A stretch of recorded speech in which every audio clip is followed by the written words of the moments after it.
politics.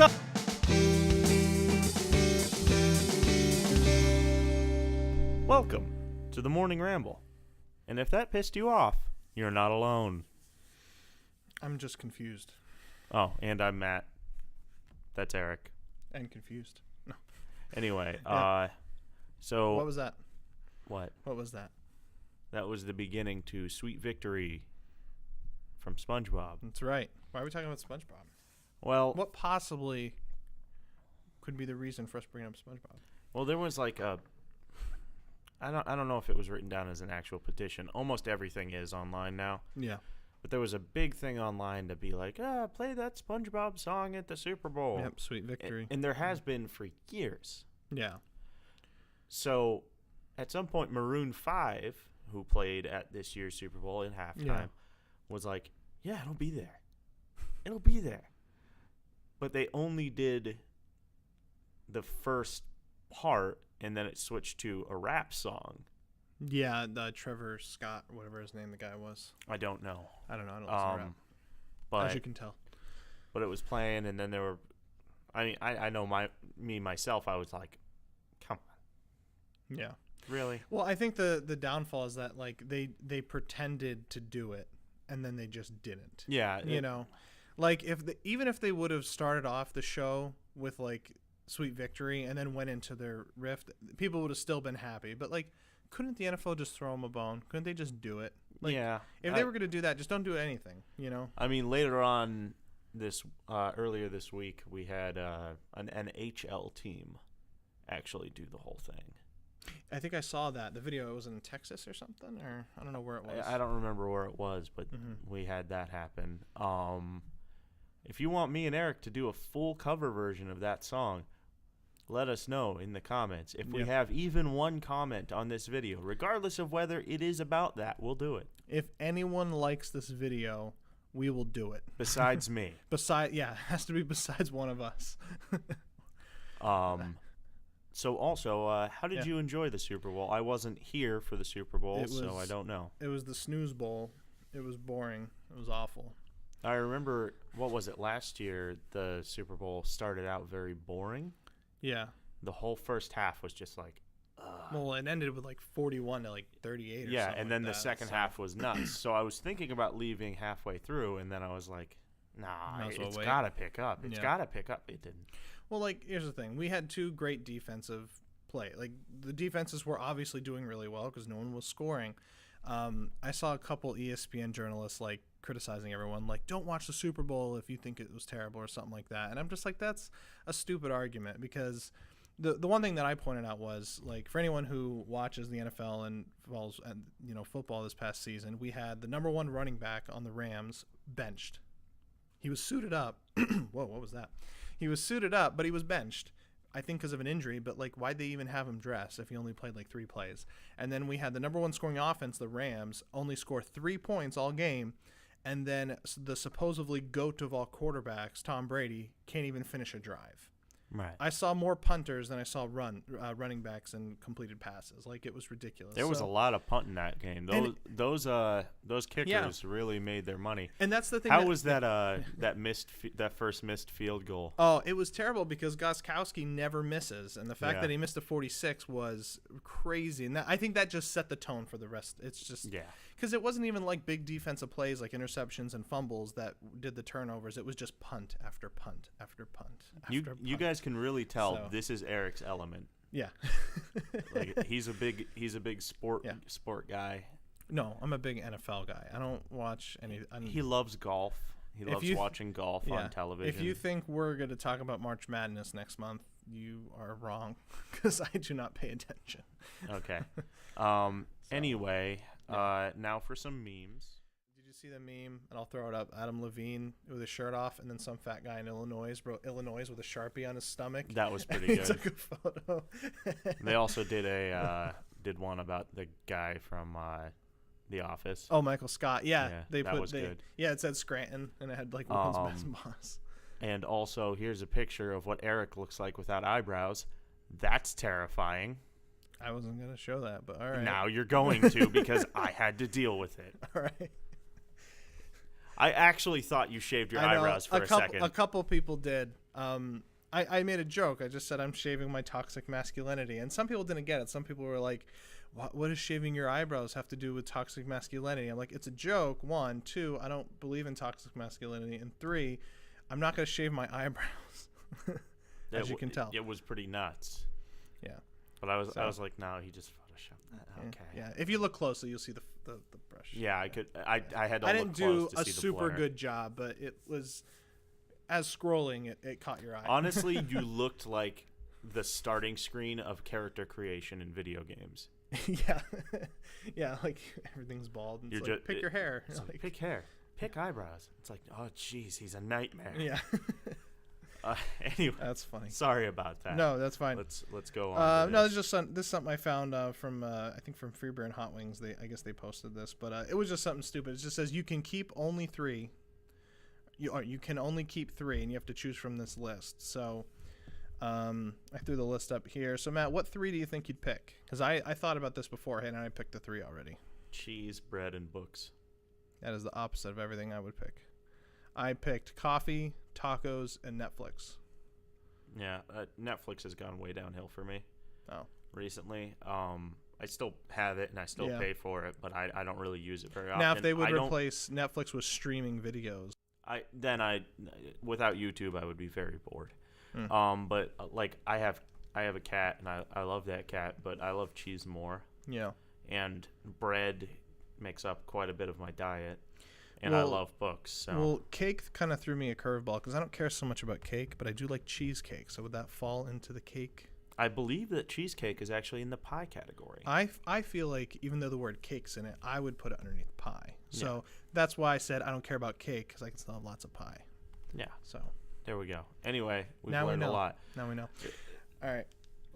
Let's get down to brass tacks. I got here something very special. And hilariously enough, it's also in a green notebook. The Green New Deal. Matt, the Green New Deal.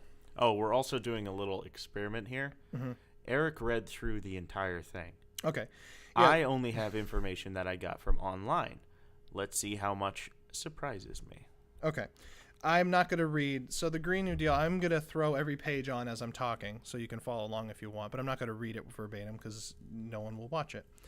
But I took some bullet point notes. So on Thursday, Ocasio-Cortez, or I don't know what her name is, released her, and again, this is one of many from congressmen, the Green New Deal, which is, I guess, some type of pro-environmental global climate change, I don't know, thing. No one knew what it was, when it came out. So do you want to, actually, I wouldn't mind hearing your reaction from what you saw first. What do you think of it? Or do you want to go through it first? Real quick. There are a lot of pros and cons in there, mm-hmm. in my opinion. Yeah. I'm all for alternative energy sources. Yeah. And I really am. And I work with fossil fuel every day. Mm-hmm. But I also work with newer technology that uses way less fossil fuel. Yeah. And that is the general direction in which we should be going, because not only does it, not hurt the environment, but it mm-hmm. also saves you a ton of money. Yeah. In the long run. Yeah. So, let's go. Well, yeah, and the first 2 pages, I will say, is a lot about the environment, but then my problem's not that, it's what follows. So let's go through here first. So it's the Green New Deal resolution. That's what the title says, and it just says is that the federal government will recognize and create a Green New Deal. It starts off by referring to an October 2018 special report on global warming and its effect on the globe. I did not read that report because we don't do that much research here. Pretty much it says that human activity is the dominant cause of observed climate change. And the next point says causing sea levels to rise and yada, yada, yada, yada. The next thing it says global warming is at or above, when global warming is at or above 2 degrees Celsius, it will cause, and they have a list of everything that it will cause when we get to that point.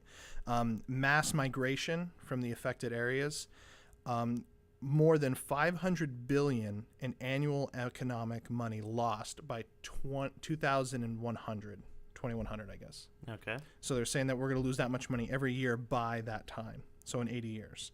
Wildfires by 2050 will burn 2 times more than the current burn. Like in California, those wildfires will be twice as worse. And real quick, as I'm reading, these are very specific. I found that kind of odd. Like they're very, like this is what's going to happen, you know? So going on, it says 99% of coral reefs will be gone. Okay. More than 350 million people will be exposed to heat stress. Not sure what defines heat stress, but heat stress is the step right before heat stroke. Okay. So 350 million people will be exposed to heat stress. Yes. If this happens. And then it says it's the risk of damage of $1 trillion worth of public infrastructure. That's what they say.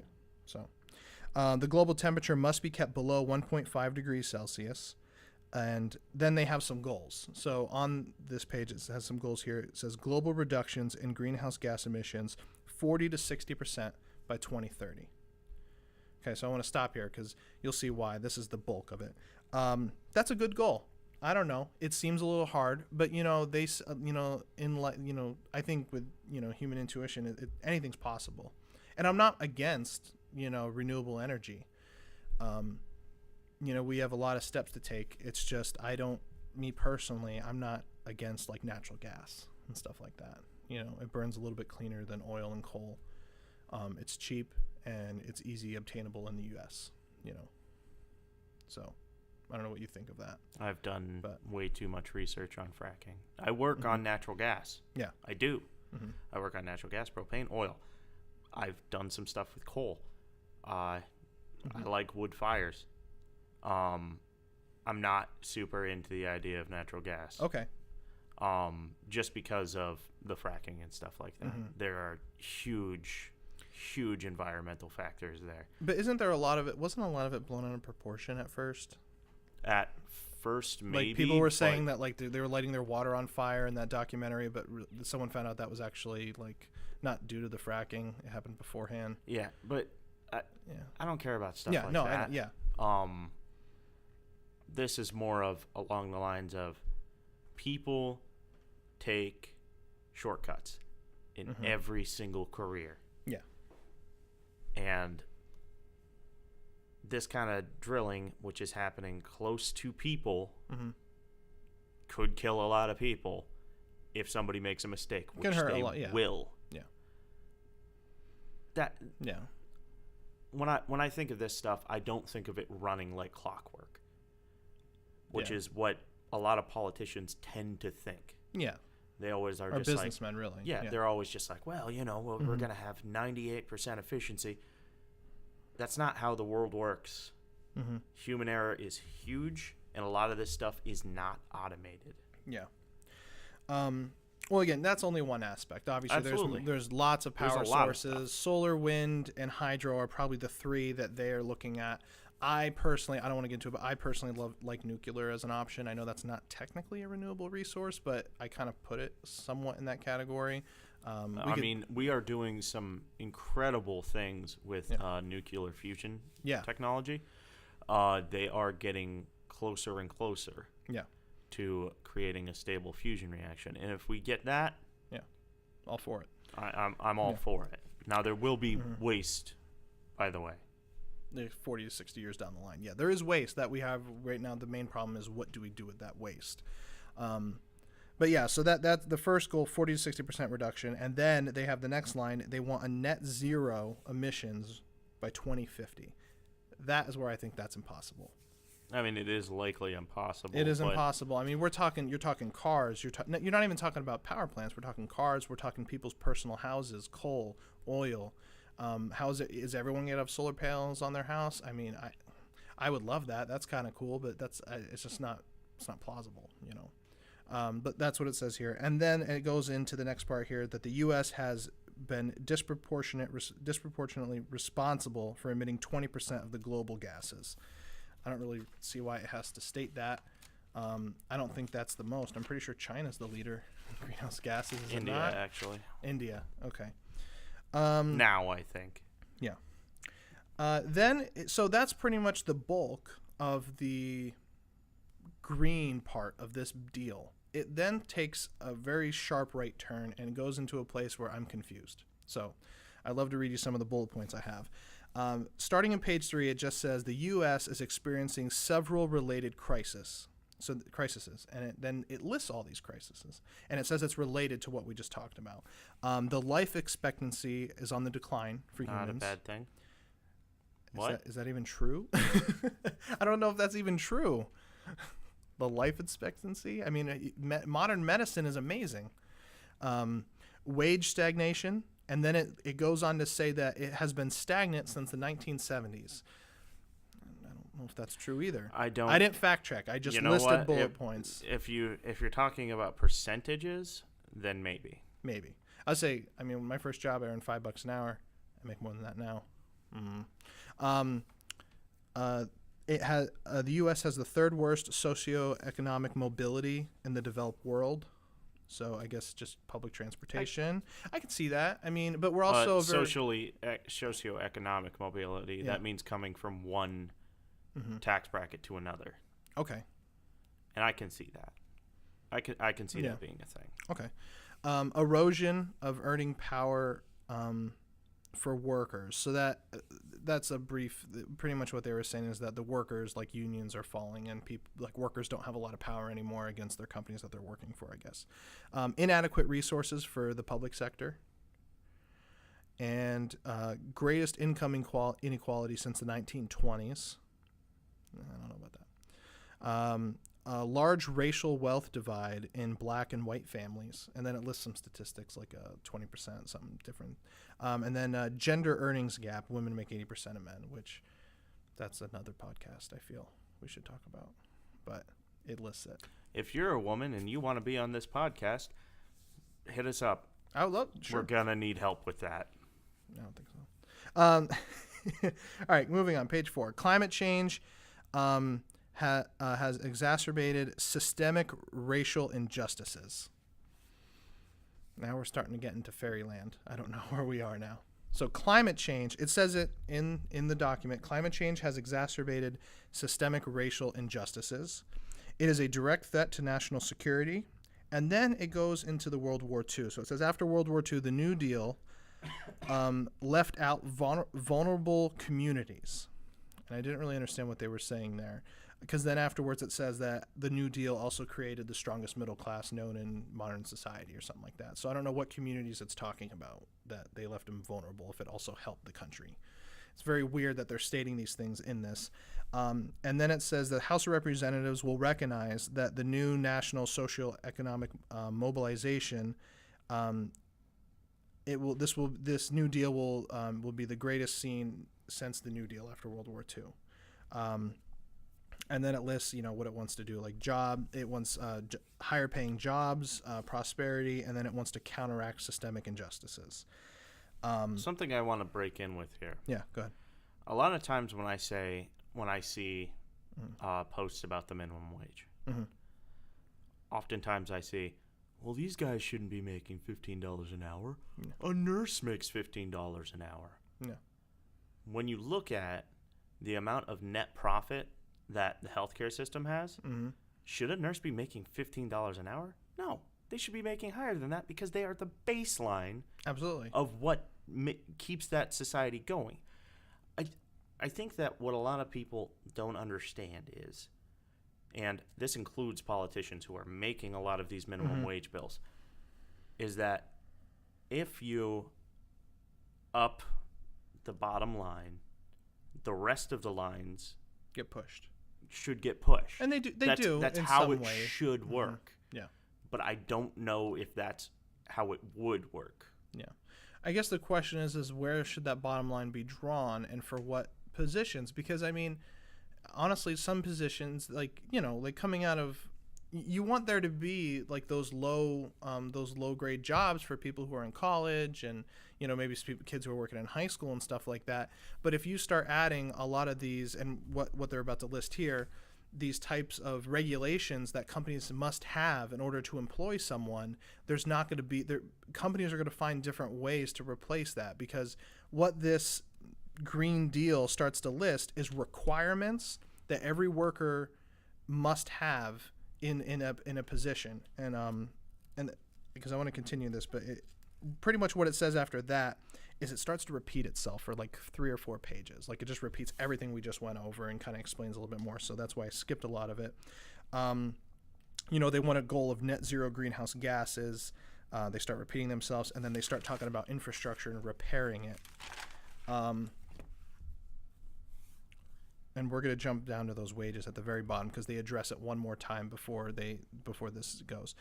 So eliminating pollution and greenhouse gases, access to clean water, and 100% power by renewable energy is also in this. Real quick side note, I feel like this document is pointing out a lot of wishes and problems, but it's not any solutions, and I don't really understand it. Do you know what I mean? Like, what's the point? Like, there's nothing to pass here because it's not a solution. Do you know what I mean? Like, it's almost like standards that it's like a wish list, and I think that's why a lot of people are confused by this. If they had a coalition of professionals in actually implementing these things, I'd be very interested to see where some of it could go. Well, in the document, it does say to acquire professionals and people advanced in like the technology and stuff to do this, to come together and to do this. It's almost like a starting point, I guess, is what their point was with this. Go on. Overhauling. So this is where it starts to turn even more. So overhauling transportation in the U.S. 0% emissions for this new transportation. It needs to be a public transit, affordable and available to everyone. And then then the third point says high-speed rail. And that's where the jokes come in. So, if you read like some of the articles or people posted memes, someone said, I saw like, oh, she wants to build a railroad to Hawaii or something like that. And so, oh, she wants to get rid of planes. That one line is where people are getting that joke from. And that's why I read this document verbatim other than people's articles, because I wanted to see where they're pulling this from. So I do find it a little odd, though, that she listed high-speed rail. Don't you? Like, why be so particular? We need trains. Like, I like trains. That's cool. But the advances that have gone on with high-speed trains again, I've got a lot of stupid information in my head. Go for it. I've watched several documentaries on high-speed trains in Japan. Yeah, I was about to say, don't they have some pretty cool... There are some amazing things that really cut time off of travel and also cuts down on emissions. But we have to think about size too. Like size of Japan to U.S. I mean, this is a lot. You're absolutely 100% right in there. Yeah. But it's like maybe like have some cool trains like in Batman. Oh, that one that goes through the city. Yeah, I'm into that. Yeah, Liam Neeson. I'm into that. All right. Cool. I want some high-speed trains, okay? She's got me there. Well, she actually later on she talks about something that we spoke upon about the wall. Anyway, so restoring natural ecosystems and protecting them and cleaning and stuff. So now we're back to the environmental stuff. I just feel like these are two separate issues that we're talking about, and I don't get it. So then it starts on, and this is only 14 pages long, the 10th page. The Green New Deal requires, so this is what it requires for this to happen, everyone's money. I literally just put that down because what they say is it's like half the page, like a full paragraph, and you can read it here. It says we need public banks, public financing. We need federal, state, and local funds to make this happen, and businesses. Along with that, it says supporting policies. So what I get from all that is we need to have policies to get people to pay for it, and we need state, local, and federal funding to make this happen.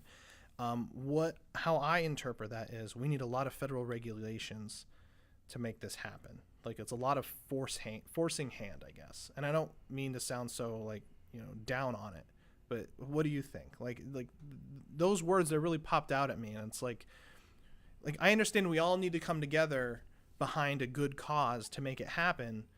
But how? The fact of the matter is, if it's not forced, it's not happening. Yeah. So if this is something that we need to do, and I don't agree that everything in here is something that we need to do, but there are some things that I really like in here. Yeah. No, I do too, and I do like. If there aren't those regulations and if there aren't forced things, it's not going to happen. Like the New Deal. Yeah. In the 1920s, was it the 20s? No, the New Deal was after World War II, so it was like the 40s, 50s. So was it? think so. Or maybe not. I thought that Roosevelt did it. Maybe. Roosevelt was in the 40s and 30s. Well, he died in 3 terms there. But either way, those were regulations and they were forced. Yeah. So is this super far off of that? I don't know. Yeah. You want to go on? I guess that's what. Yeah. Okay. Then it starts talking about how the federal government will need to help local communities and invest in them for education on this, education on global warming and stuff, and then also policies to enforce these. It kind of just doubles itself up there. Going on to page 12, it continues with the requirements. I already said implemented at the local level. High quality union jobs. So now it's switching back to the job and wage thing. And this is where we'll continue what we were talking about. So high quality union jobs with prevailing wages and advancement opportunities. I'm into that. Jobs with a family sustaining wage. Come back to that. With medical leave, paid vacation, and retirement security. Also, for people to be able to unionize without intimidation or scrutiny. To stop transferring of jobs overseas and ensuring public lands are protected and that eminent domain is not abused. I'm going to stop right there. We're going to backpedal. So, high quality union jobs with prevailing wages and advancement opportunities. I feel like a lot of jobs already make opportunities to grow, but I think it's a little naive to say that every job has somewhere to move up in. Like, so is she saying that the requirement will be that there has to be an availability for you to get a promotion? Because not all jobs have that. It almost seems like she's saying that for implementing the plan, because prevailing wages are government things. Yeah, and then it says medical leave and paid vacation and retirement security. I mean, not all jobs offer medical insurance and retirement security. I mean, that's going to cut. I mean, it's like, not to be blunt, it's like you're killing small businesses. Some small businesses just can't afford, to offer a 401k. But, we live in a country where you can go to a third party and start your own 401k, So I don't quite understand why these things, it's a lot of forcing hand on small businesses. Now, can Walmart handle it? Yeah, Walmart can handle it. Can Amazon? Sure. But we're also talking about like a lot of small, medical offices, retail businesses. Even in the climate now, small businesses are still dying. Yes. So, do we really want to kill them off more? I don't know. Yeah. Well, really, in 20 years, how many small businesses do you think are going to be here?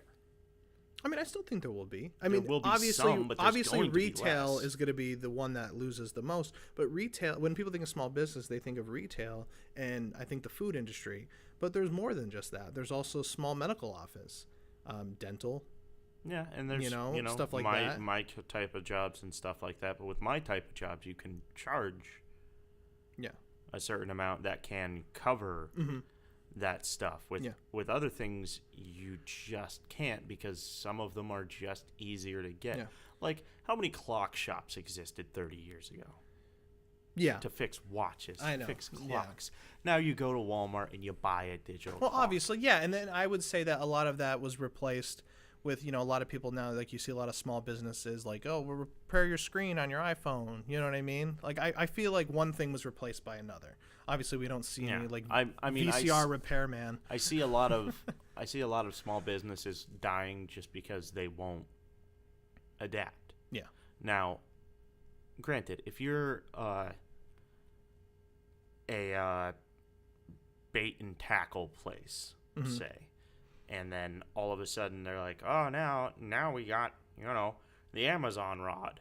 It catches the fish for you. You don't even need to do. It's got a beer cozy on it. Yeah. And then that business goes out of business. Mm-hmm. It's like, what can you do? Well, here's the other thing, though. And then, skipping across this paragraph here, it goes here that says, to ensure every business is free from unfair competition, Matt. That sentence does not make sense, because competition is not fair. Just because you work hard, you know what I mean? Like, do you think that, okay, for instance, I use this example when I was thinking about this. Blockbuster, do you think those people were working hard? Do you think they had hardworking CEOs and employees? Yeah, I'm sure they did.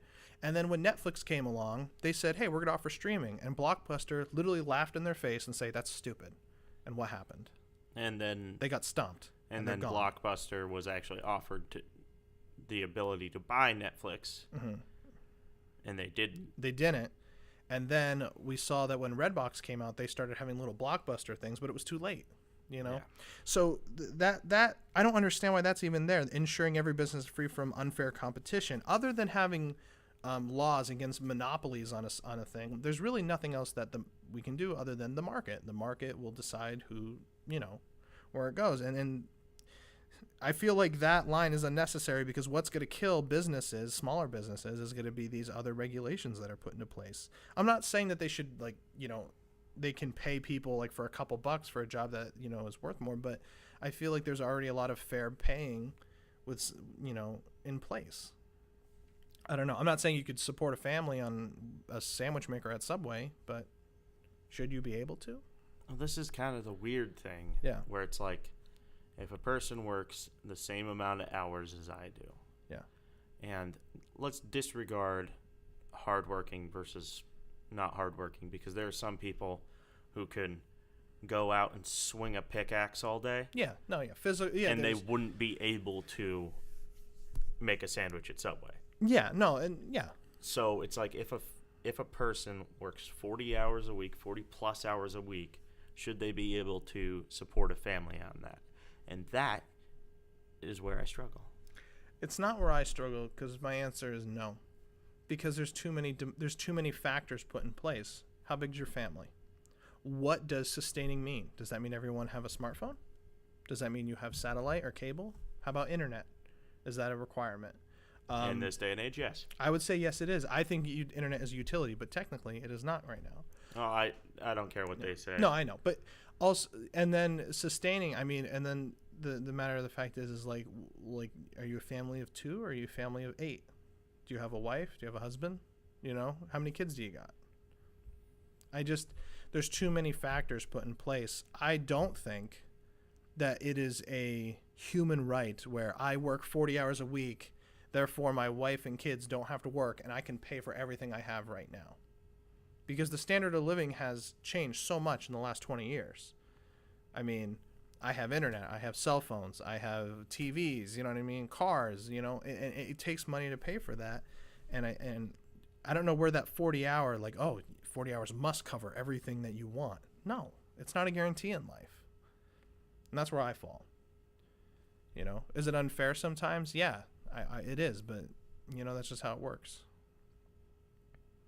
Yeah, I struggle with it. I don't know. I feel like I get paid what I'm worth at my main job. And on a personal note, you know, when my wife had to leave her job, I took a second job and worked 80 hours a week in order to sustain what we had. I was not willing to give up I did not want to lose anything. I could have easily cut a bunch of stuff out of my monthly expenses, but I didn't want to, so I worked for it. There you go. I don't know. I just don't understand the problem with it, I guess. Yeah, but you have the energy of a 4-year-old. Honestly, I'm shocked by how much energy you have. But I have the size of a lazy man. Yeah, it's very strange. Like, if you look at Eric, you're just like, yeah, he probably likes his Doritos. He probably just sits on the couch. But no, he's an incredibly complaining about dude. Politicians. No, but yeah, but so I understand. I understand the struggle. I get it, because there are a lot of hardworking people out there who do not get paid what they're worth. So yeah, it's definitely a tough subject. So all right, at the end here, and then it says in the very last paragraph, providing all people in the U.S. with high quality health care, affordable and safe housing, economic security, clean air, water, food, and nature. Just drops a bomb right at the end. Access to nature. So state parks and stuff? I guess so. I guess state parks. I like state parks. I live in the woods. I think it's funny how at the very end they're just like, oh, by the way, everyone's getting health care. We're all going to feed and house everyone. We're going to make sure you have money in your pocket and you can breathe and drink water and you go out and enjoy the view. I don't know. It's a weird thing to bomb at the end. I don't know. But one thing that was contradicting in this was, I thought it was funny. Do you remember before where earlier it says here ensuring public lands, waters are protected, and then it says eminent domain will not be abused, okay? What did we talk about a couple pages ago? High-speed rails. What's that going to require? What is railing systems going to require, Matt? It's going to require land. But I want the trains, Eric. It's going to require someone coming in and taking someone's land for these very fast trains that we want. I want the fucking trains. It's rated R now, guys. I'll put that in the beginning. Getting crazy. Anyway. So that's the New Deal, the Green New Deal. It wasn't very green. It was green in the beginning, and the rest was kind of, I don't really understand what it was. It's going to be fine. We'll figure it out. But anyway, I highly doubt anything. Was a lot of that info what you read, though? Like, was that? It's fairly similar. Fairly similar. Okay. I wanted to. I was a little surprised. I kind of thought that I would have like the way left or right field. Well, people like to make fun of it, and I get why. I saw The Onion had an article. It's just like, what else does the Green Deal provide? And it had like unicorns and rainbows on their article. So I get why it's fun to make fun of. So I wanted to just read it. I know that I think Nancy Pelosi isn't a fan. I saw CNN was even kind of just like, what is this? But everyone's for it, you know. So that's that. Well, I guess that's all we've got today. Went on a high note. Thank you for joining us on the Morning Ramble. If you made it this far, thank you. Thank you. I love you. Goodbye. Bye.